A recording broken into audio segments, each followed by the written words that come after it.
Dahil sa bagyong Christine ay ganito na yung buhay namin ngayon. Sobrang naglago na. Dati nasa kusit pa, nasa gripo pa naghuhugas ng plato. Ngayon kadlo-kadlo na lang sa timba yung tubig.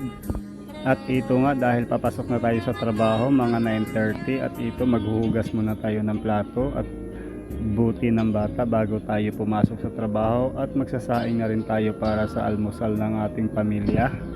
At ito nga hindi na namin alam kung paano kami makabalik sa dati kasi sinabihan namin yung may-ari ng bahay na ipaayos yung bahay na tinutuluyan namin pero wala siyang hindi niya naisip na ayusin, hindi siya nagsabi na o sige ayusin natin para makabalik kayo. Pero ngayon ang gusto pang mangyari ay tayo ang mag-ayos, wala naman tayong oras doon sa pag-ayos ng bahay gawa ng may trabaho tayo, may pasok tayo sa araw-araw. Kasi kapag hindi tayo nakapasok sa isang araw ay malaking kawalan na yun para sa ating mahihirap, di ba? Yung magkaroon nga tayo ng day off sa isang araw sa loob ng isang linggo ay sobrang laki na mawawala sa atin. Kaya ayan, kahit na may sakit tayo, oo, alam ko naman sa sarili ko na may sakit na ako kasi sabi na nga nung naggagamot sa akin ay may bali daw ako sa likod, tapos yung bali ko sa likod daw ay nagkaroon na ng laman kaya sobrang sakit na ng pakiramdam ko ngayon. Kung napapansin nyo pa, iling-iling ako sa liig ko pa, namimilipit ako sa sakit kasi yun ang nararamdaman ko. Sa bandang kanan ko ay wala na talaga, manhid na yung balikat na kanan ko, pati mga braso ko. Kaya ayun, napag-isipan namin ni Mrs. at napagdesisyonan namin na magkaroon kami ng chance ulit na earnings dito sa social media ay kami ay uuwi muna kaming probinsya. Doon na lang kami magpo-focus pagbablog, magtatanim kami ng kung ano-anong mga pagkain sa probinsya para naman kahit paano, kahit na habang nagpapagaling ako ay meron din kaming aanihin at kakainin sa araw-araw. At oo, alam ko mahirap. Oo, mahirap talaga. Mahirap mag-umpisa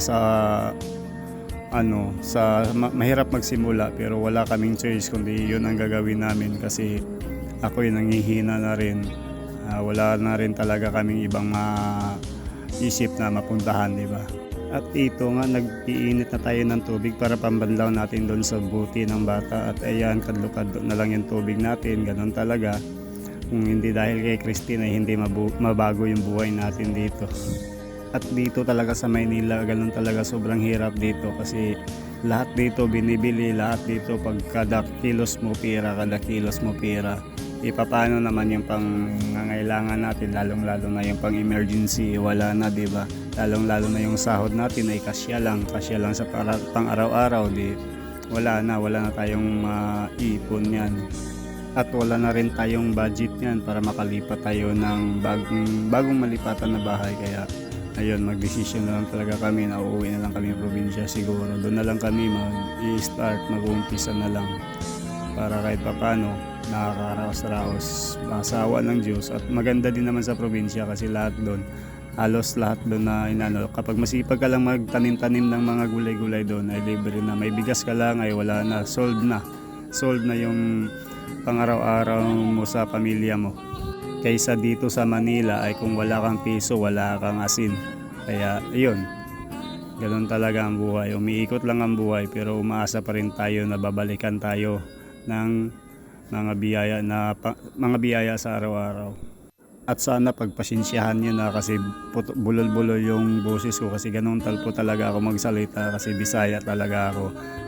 Yung misis ko lang naman yung pure Tagalog talaga, kaya ito ako lang din naman nagbo-voice over ng video ko at nagbakasakali lang ako nitong video ko na to. Kaya kung nakaabot ka sa part ng video na to, baka pwedeng paki-follow, like and share naman ng video na to. At huwag kalimutang paki-subscribe din yung YouTube channel natin na Red TV. Yun yung pangalan ng YouTube channel natin. At ayan, patapos na nga ako. Ayan, pailing-iling na. Kasi yan talaga yung naramdaman ko sa katawan ko. Pailing-iling, napakasakit. Kaya pag sa karamihang mga tao ako naglalagyo ay ayun, tinutubuan ako ng hiya sa sarili ko. Kaya hanggang dito lang siguro tong video na to. Maraming salamat sa panonood. Bye bye.